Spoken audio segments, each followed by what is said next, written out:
Welcome, everyone, to Talent Experience Live. Of course, this show happens every single Thursday at noon Eastern Time. It is, of course, your up-to-date look at all things human resources, talent acquisition, recruiting, HR, and everything in between, talent management. We cover it all on this show.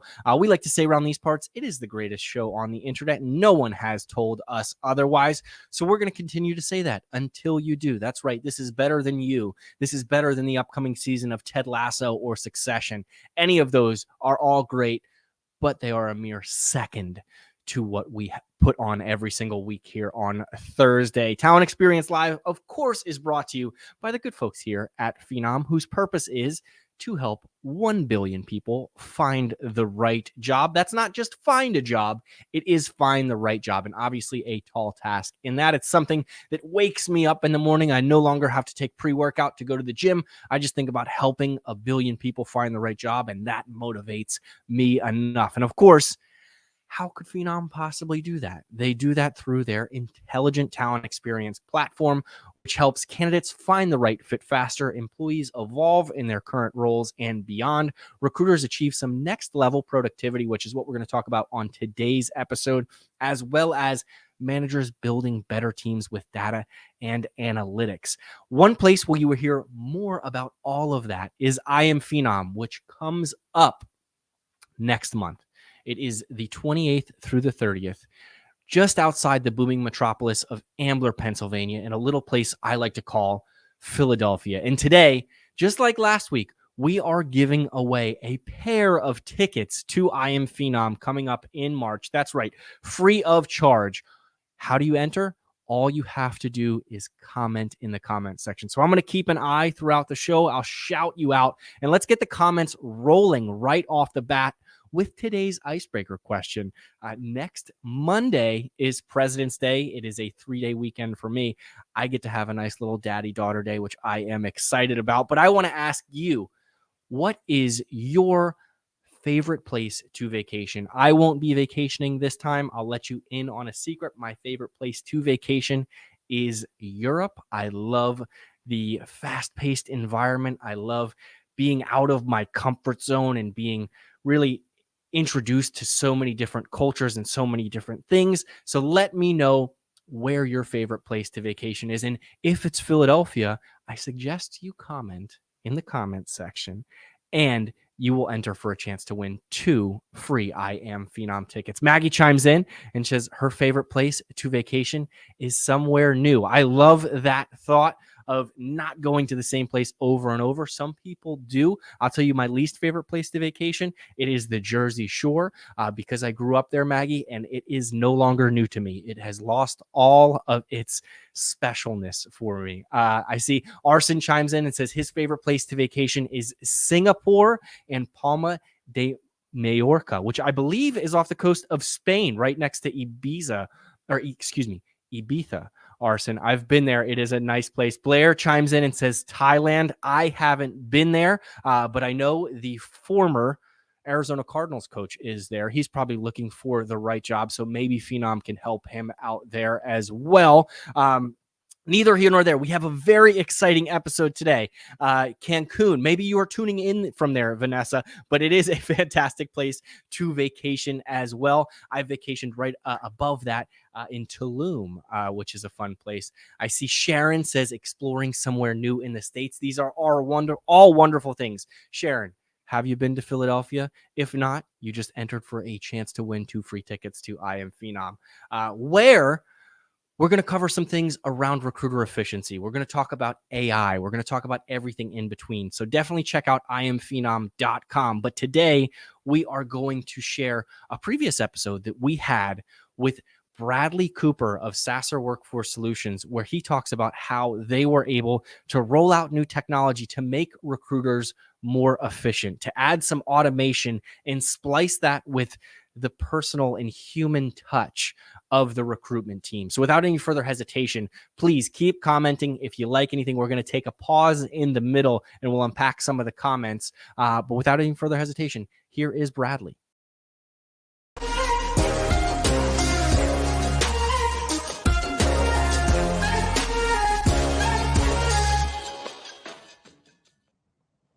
Bradley, how are you today? I am doing amazing. And yourself? I'm doing all right. It's a little bit hectic over here. I'll let you in on a little secret today. I rode into work using my little electric bike. Terrifying. I was riding through the streets of Philadelphia at 6 o'clock in the morning. I need to get some lights on that. The brakes work great, though. I will let you know there. Bradley, I see some people jumping into the chat already. Sandy says Big is an all-time favorite movie of hers. And Maggie says Pride and Prejudice is her favorite, based on the book by Jane Austen, of course. Maggie, book or movie better? You got to let us know. And Bradley, while she lets us know, what's your favorite movie of all time? Well, I think I can kind of talk to what Maggie says there. Love, tons of movies out there. It's hard to choose. Princess Bride is always a favorite, but one of my favorite all-time stories is A Knight's Tale by Chaucer. So the Heath Ledger version of The Knight's Tale is a movie. When I'm looking for something, I'm bored, just whatever it is, I can put it on. I know I'm going to enjoy it, and it's going to be a fun movie to watch. So Heath Ledger, handsome man in that movie too. I will say it. I love turning that one on. It makes my fiance happy as well. Maggie says the book is better. Bradley, is the Knight's Tale book better? I've never read it. I will be honest on this program. So the entire Chaucer epic is pretty awesome, but taking Old Middle English, Early English, and translating it into an updated, semi-modern vision of the movie, I'm going to go with the movie, but I'm always going to be able to read the book as well. All right, that's fair. That's fair. I will add it to my read list. Right now, I'm reading Heat 2, based on, of course, the movie Heat. I do like that one. So maybe I have a goal to read 10 books this year. It sounds like The Knight's Tale might be a little bit long, so maybe I'll shorten it down to 10 if I add that one to my list. But Bradley, the other question that we always love to ask folks is, rarely, there are some off chances that folks, when they grow up, they say, I want to be in human resources.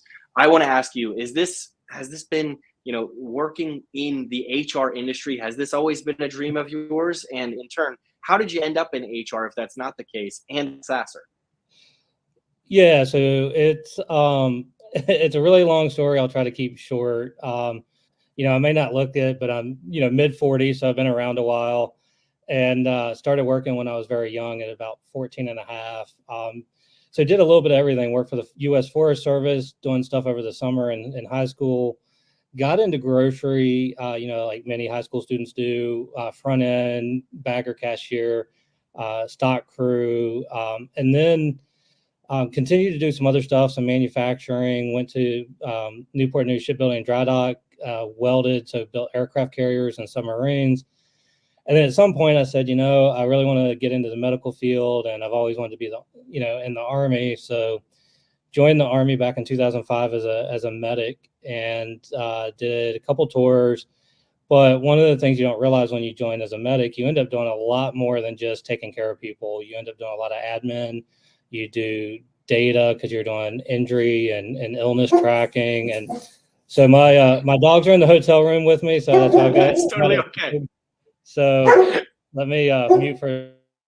No, it's funny you mentioned the grocery store there. I grew up, I worked at a produce stand, and a lot of people take for granted what their fruit looks like or their produce looks like when it goes in. You have to sort through some nasty things. So not only did you get some of that experience for the medical field of, not that they're comparable at all, of course, but working with some things that some people may not, but also now you have the admin stuff working for the military. And thank you for your service as well, but I'll let you continue your story.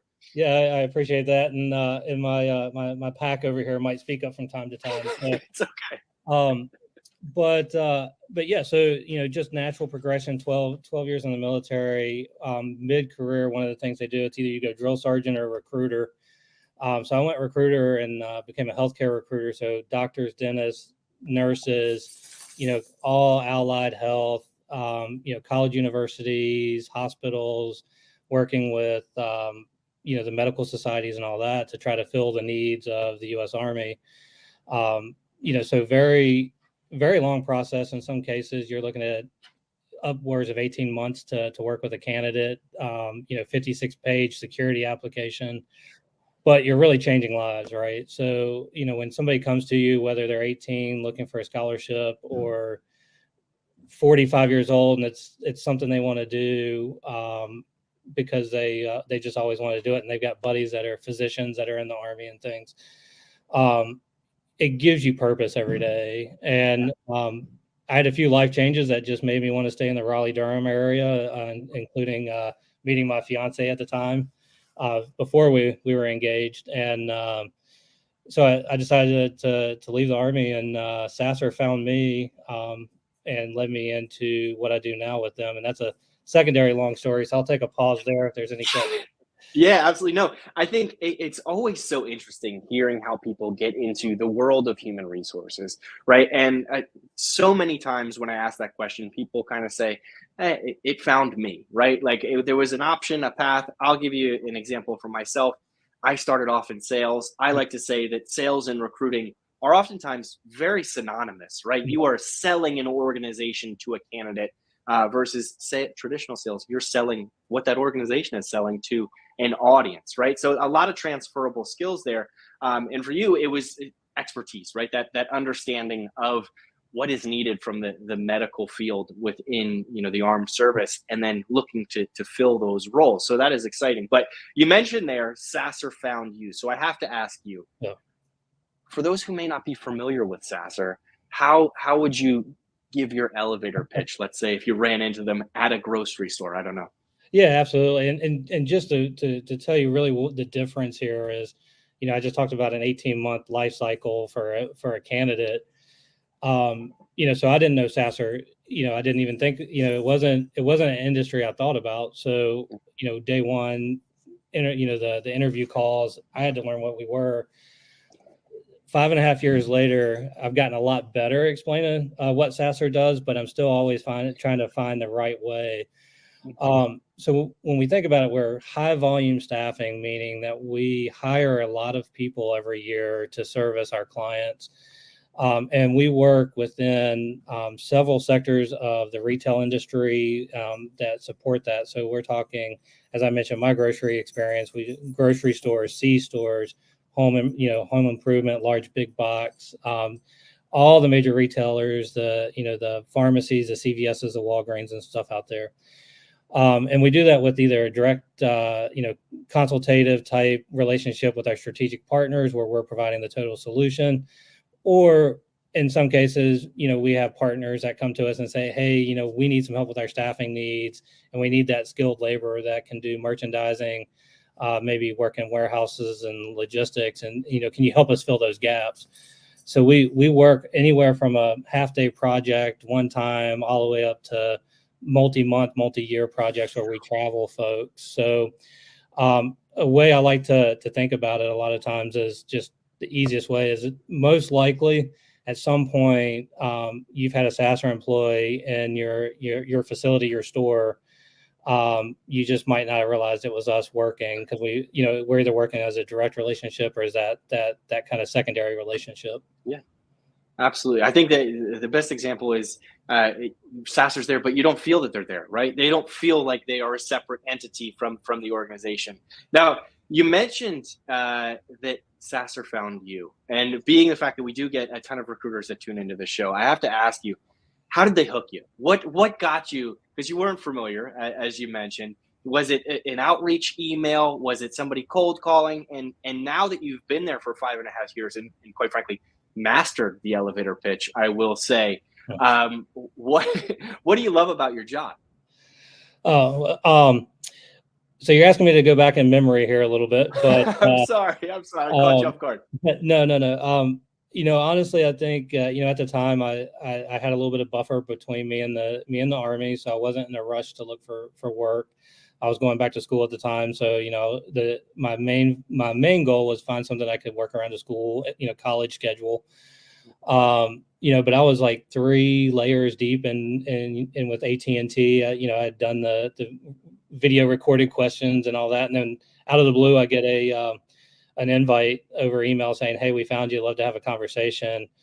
And at the time, it was the VP of recruiting had actually reached out to me, and we just had a conversation. She asked if I was available, and then went into the office. And next thing I know, later that evening, I had an offer. So, 5 years ago, it was a pretty standard recruiting experience, I would say. hitting all the job boards, not really fostering my LinkedIn growth as I have over the last few years. That type of stuff to build a network. My network was all military or hospitals or colleges and universities, not the staffing industry. So, but I think the second half of your question was what made me fall in love with it. It's still what excites me every day is, as a medic, you change lives, right? You save lives, you make people feel better.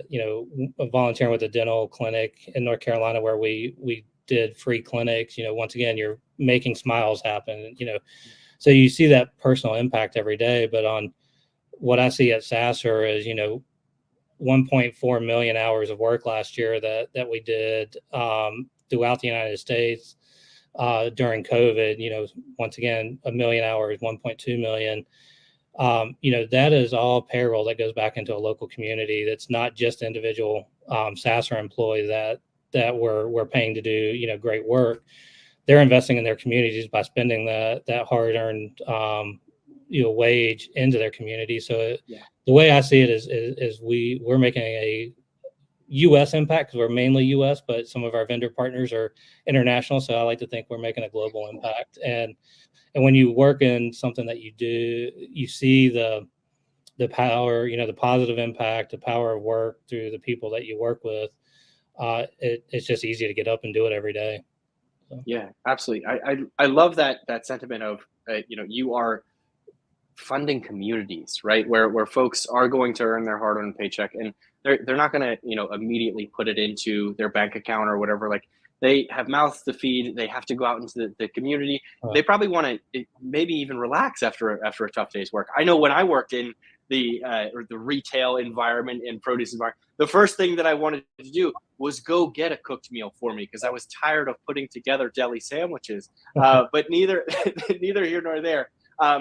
You mentioned your process when you got hired from SASR and how you interviewed and later that day you had an offer in your inbox. Sounds like a very efficient process for that point in time. Now, I understand, I'm sure that things have gotten complicated and your process is not quite the same as it used to be 5.5 years ago. But how does SASR help their employees, their recruiters be more efficient today? Is there anything that you've unveiled? Is there any piece of technology that you're really leveraging that says this is giving them that time to make an impact in candidates' day?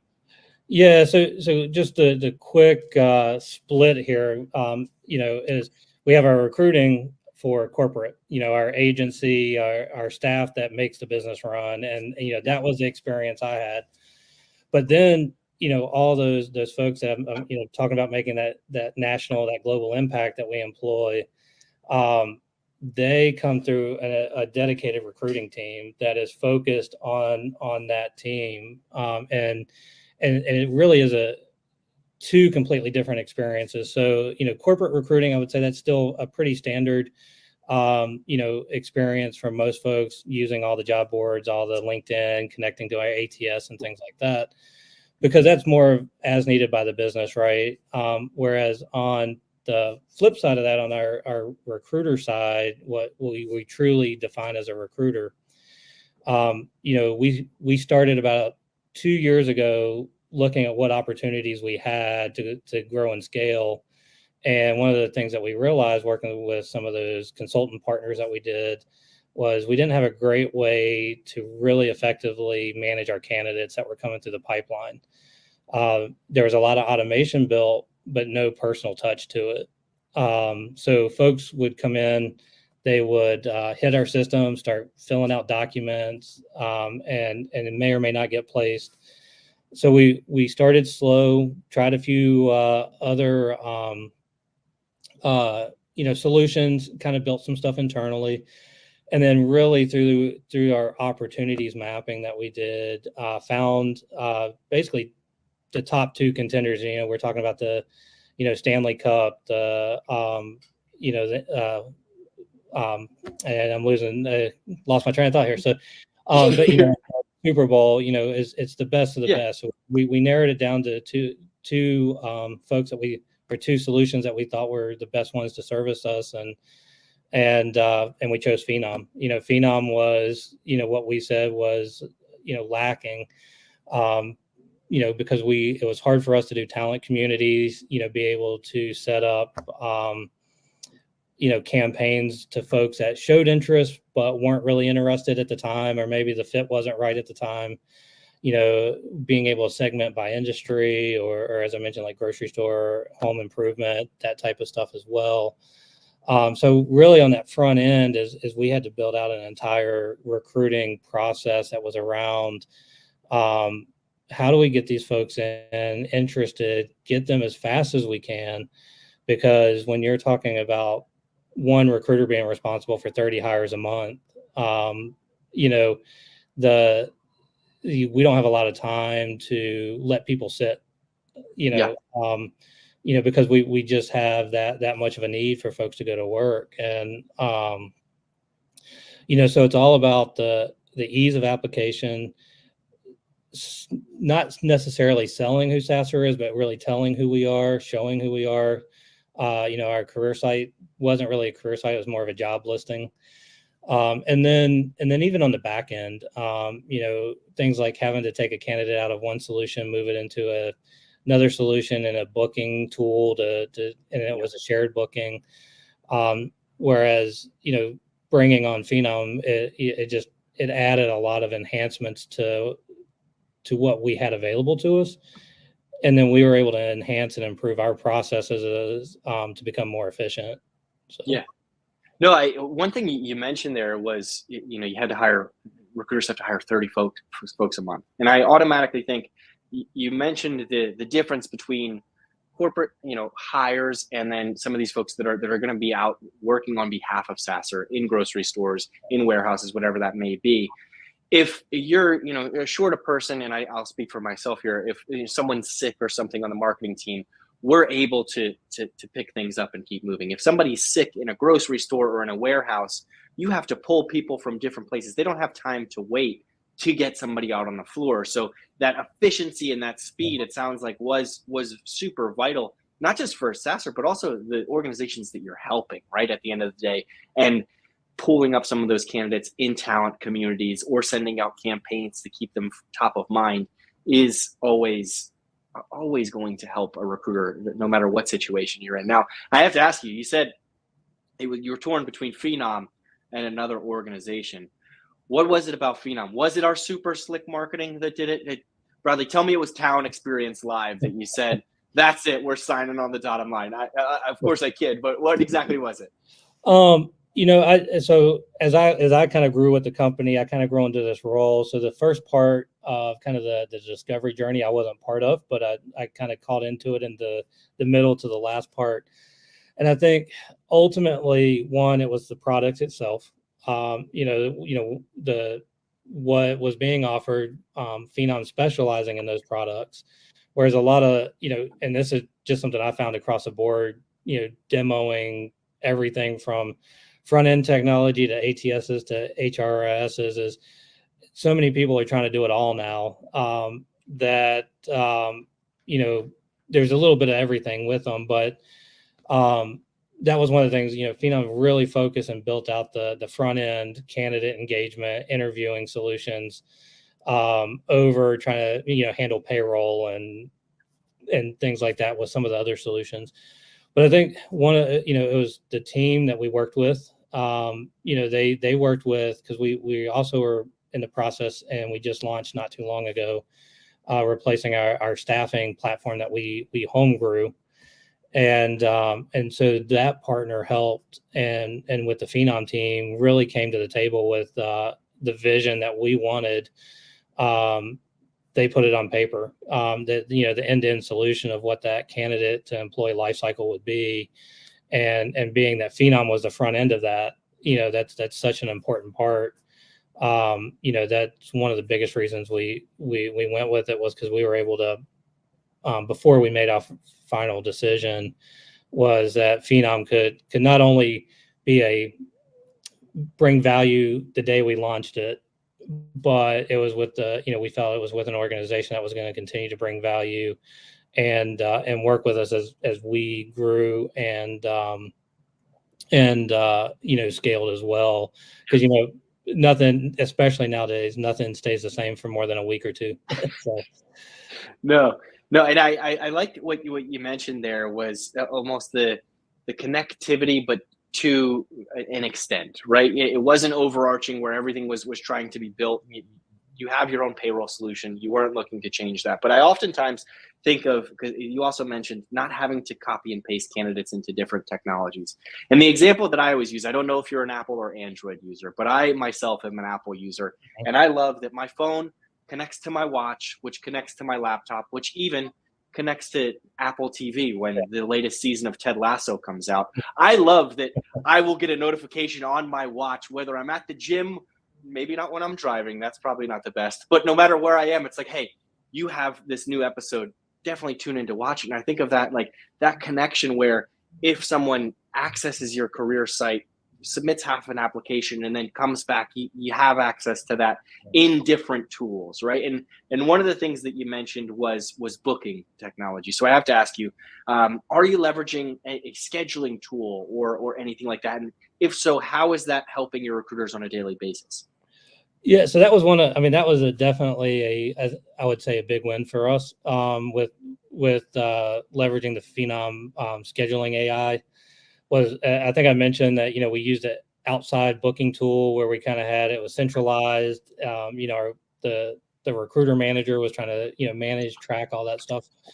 So on the recruiter side, now, easily able to see, one, it's integrated with our 365 account. So, you don't have to maintain multiple Outlook calendar and then another calendar. It's all right there in what you work in every day.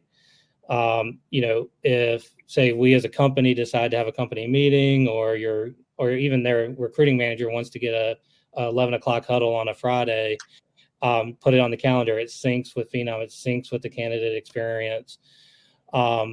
And then on the candidate or the applicant experience is what we were really challenged with is and I failed to mention this up front, is unlike a lot of staffing companies, we're essentially based out of Cary, North Carolina, and manage all of this work, all of this hiring from that office in North Carolina with a few remote staff. But so we don't have branches like your traditional staffing where you would go in and see your hiring manager or work with somebody. So a lot of times people were missing their interview appointments because they would only see the East Coast time and they lived in California. So they missed the appointment by 3 hours, or, we're in Central Time and things like that. Whereas now with the scheduling tool, it's providing them the time that's right for them and their their time zone versus what we're working. So to them, they just know, hey, I'm available at 11 o'clock. I'm scheduling at 11 o'clock, but that might be 2 p.m. for us. So that, I think leveraging that really improved both the recruiter and the applicant experience.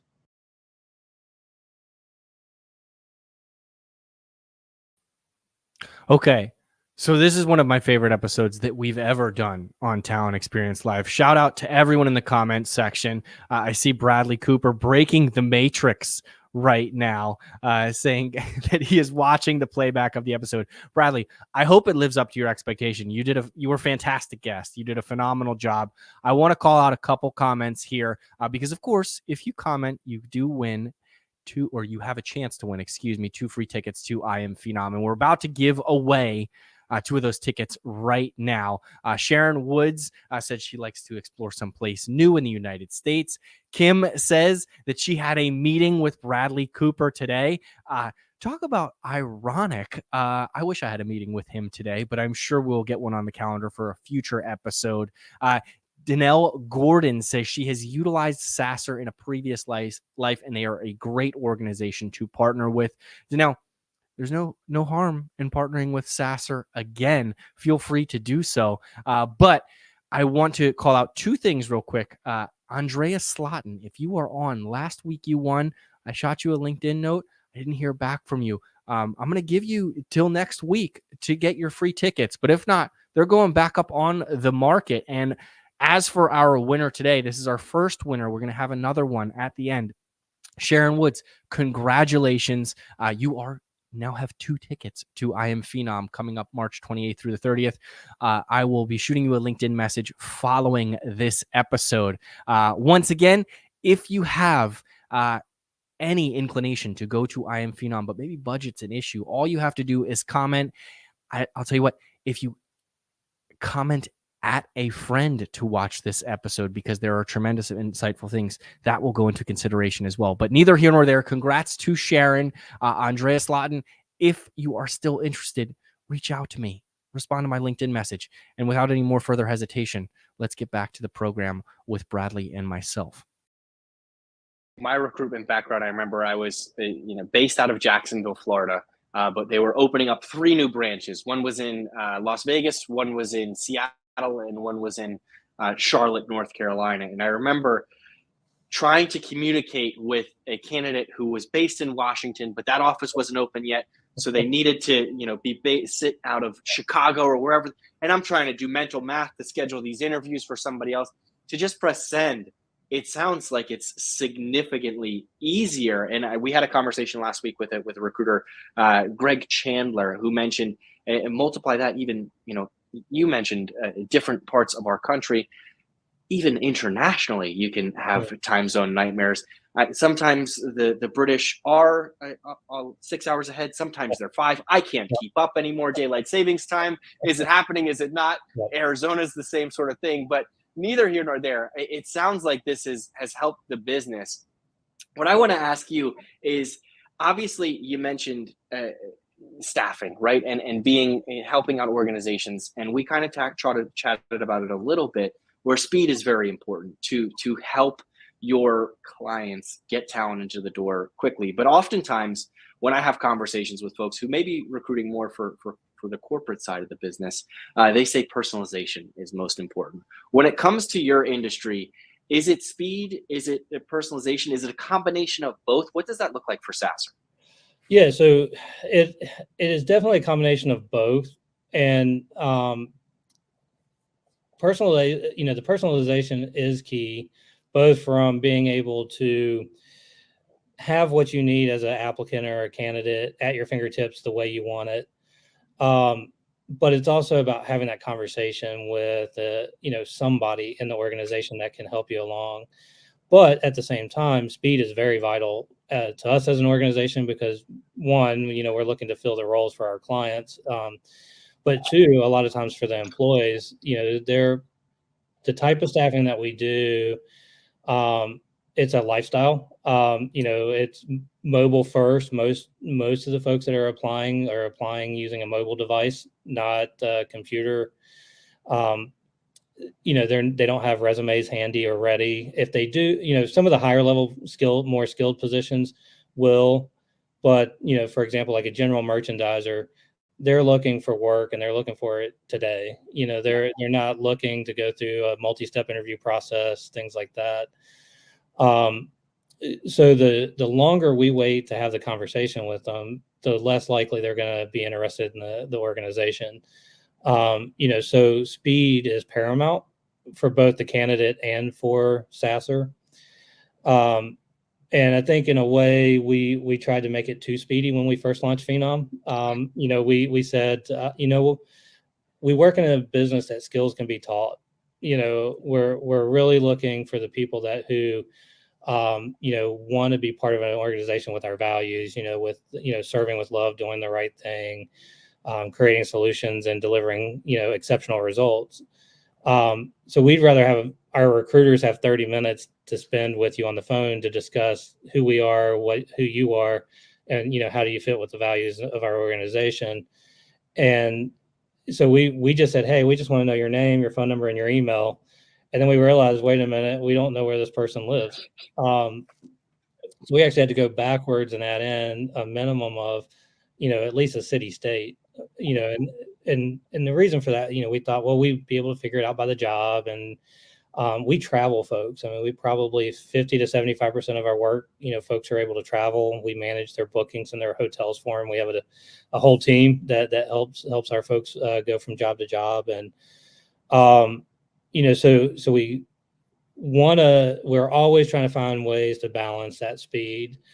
And, I think last time I checked, I want to say in under 2 minutes, we've got folks hitting the Phenom site, checking out a page, checking out a job, and applying and getting into that pipeline for the interview. So, and recently I helped my fiance go through some travel nursing applications that took days. And, so I really appreciated how much work that we did to try to streamline it as much as we could, make it mobile first, easy on the mobile phone, and ask for, what's the most important information that we need from somebody to move them into the point where they're going to have a conversation.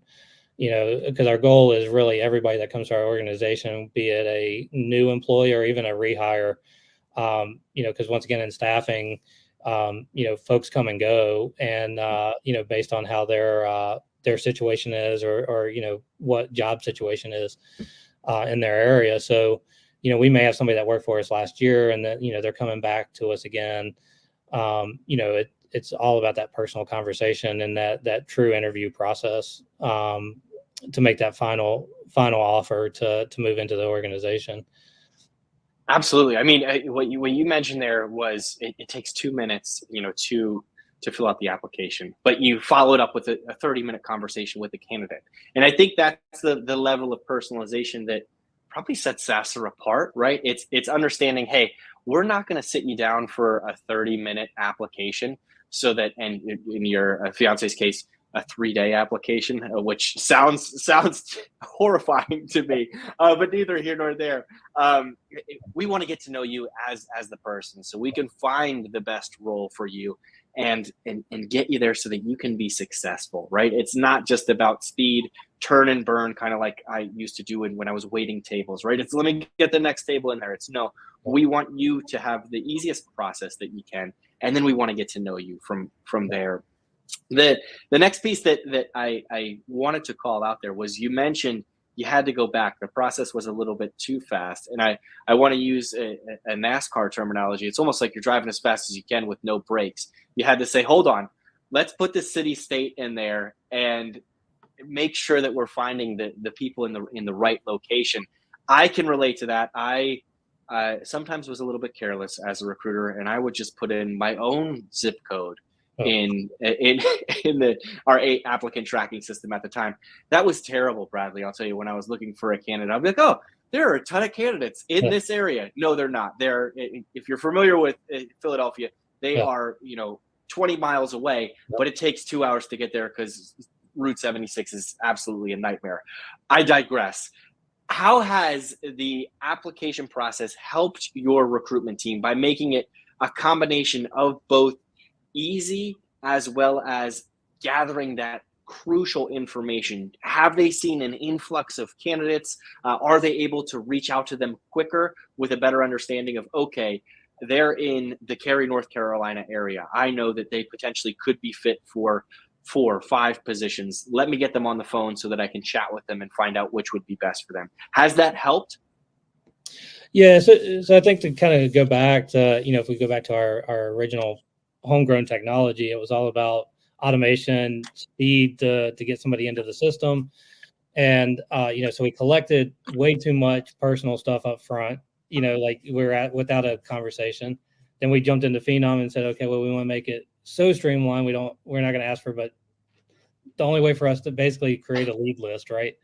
Yeah. And then we go, well, okay, we need to balance that a little bit. And as I was talking about the company earlier, one of the challenges we have is because we're generally recruiting, so yes, we do want to have folks that have experience in merchandising and logistics and warehouse and C stores, convenience stores, maybe in grocery.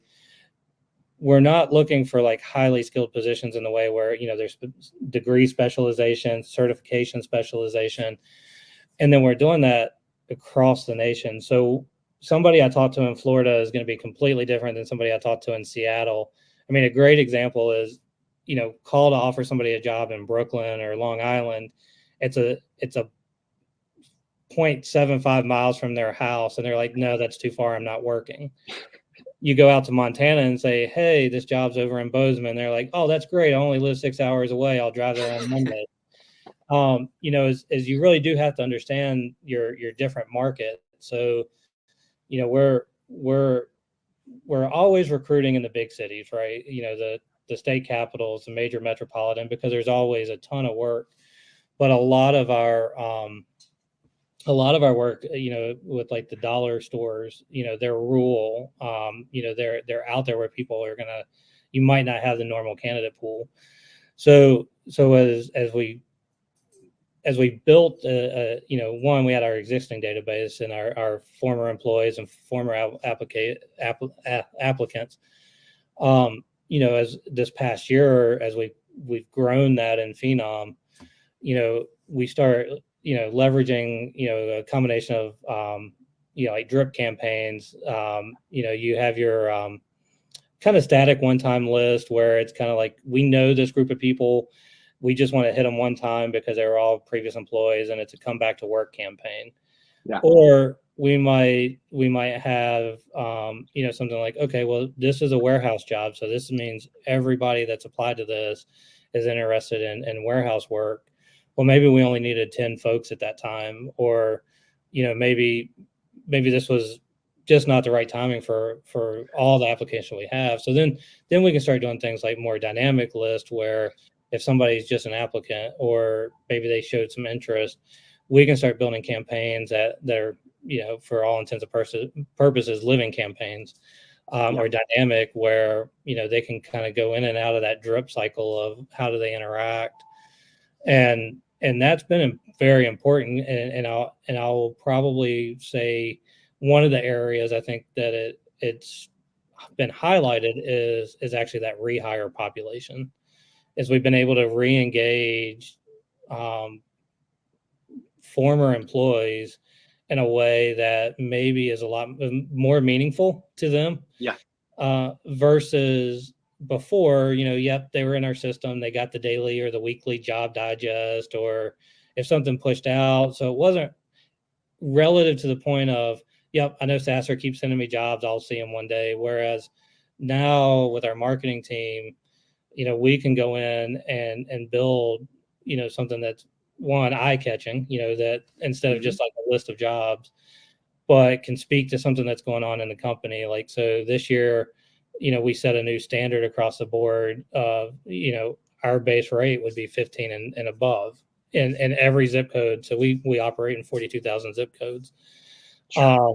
So we could highlight that, or, maybe we've got some upcoming opportunity with, say some of those dollar stores that people love to work at, but we didn't, maybe, because our business is cyclical and seasonal in some cases. Nobody wants to be remodeling their store in the middle of Christmas shopping season, right? So, so we can customize outreach around those. So we'll say, hey, this, our projects with this client are coming back, starting in May or starting in February or whatever that may be. And those are the valuable pieces of information that our rehires are looking for. So instead of just waiting for a job to drop in the system, we can do some proactive recruiting. We can do, that continuous outreach, be able to start sharing stuff similar, like items, right? So maybe it's not a dollar store, but it's still a travel assignment with a big box store. And part of the reason I liked it was travel. So now they're seeing travel, so being able to kind of manage that, all important, and I mean, it's marketing, bottom line, it's the marketing part of it, but is staying in communication in a way that's not just, spamming people with a list of jobs that we throw into the system every time we have a list of jobs to throw into the system. Yeah, no, that makes sense. And I was listening to a podcast, I want to say a week or two ago, and it was with a lawn care organization, and it was that they weren't just recruiting for lawn care professionals. If they did that, if they typed that into a job board, they'd never find anyone, right? They are competing with other organizations, the malls, the retail operations.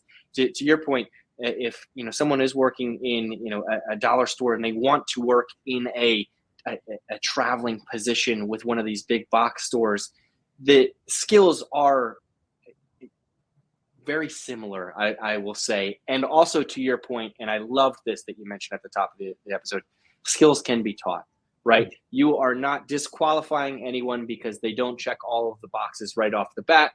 These things can be taught. You can grow someone's career. And when you talk about, even if it is a short-term position over the holidays, like you mentioned as well, you're looking to bring those folks back because they did good work, and you want to continue that and continue to have them grow. And I also want to commend you on the $15 an hour, no matter where the area code is. That is an absolutely fantastic marketing campaign, and I think that's awesome. Bradley, I know I've loved this conversation. I could talk to you all day. I saw a couple of people mention to check out SASRlink.com for some of these open positions, maybe sign up for some of these talent communities and things like that. But before we hop off, do you have any final thoughts? Is there anything you'd like to add?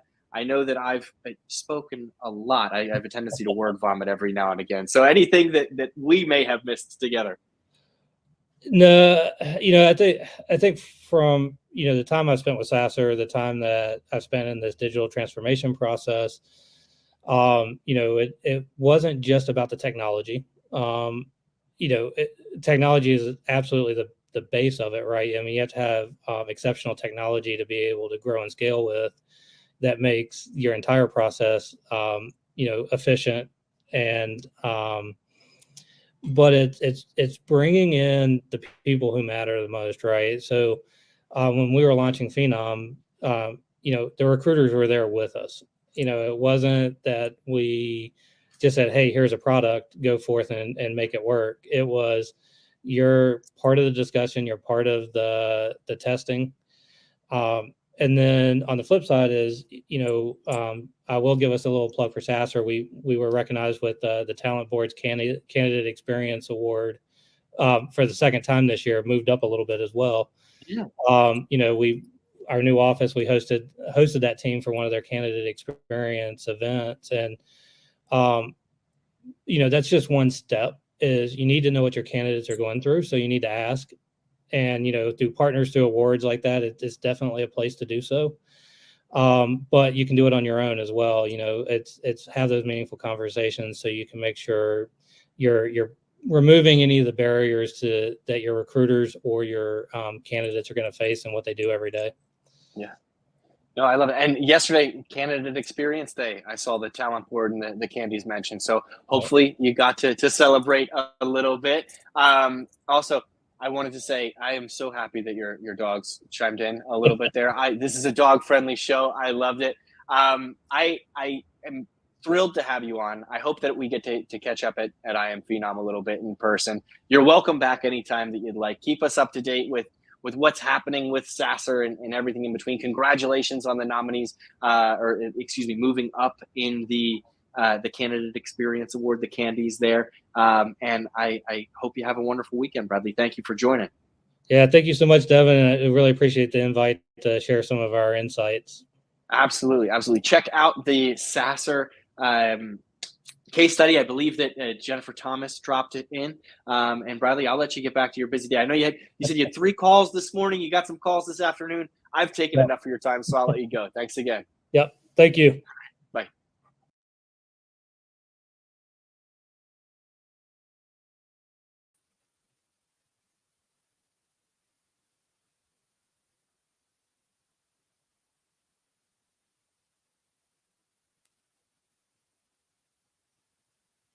Our conversation, I guess at this point, it was about 3 weeks ago with Bradley Cooper. He shared he might not be able to make it to I Am Phenom, but he certainly wanted his team members to go. And that gets me excited because I am going to send him 2 free tickets to I Am Phenom.